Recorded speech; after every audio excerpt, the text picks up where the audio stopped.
The Battle of Frenchman's Creek was the second attempt of the Americans to invade Canada across the Niagara River following the Battle at Queenston Heights and their defeat there.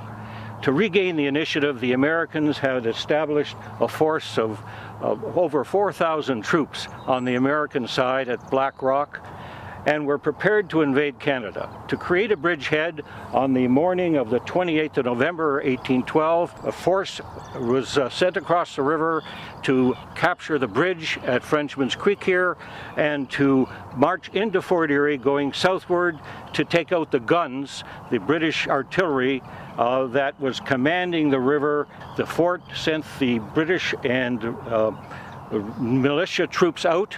They came along the river and intercepted the force, the American force, destroying the bridge, and then they cut back into Fort Erie and recaptured the guns that the Americans had taken and spiked. A third party had arrived and they were driven off. There were several skirmishings that went on through the night. Finally, reinforcements arrived from Chippewa, and the Americans were driven back, ending their hopes of creating a bridgehead in a second invasion.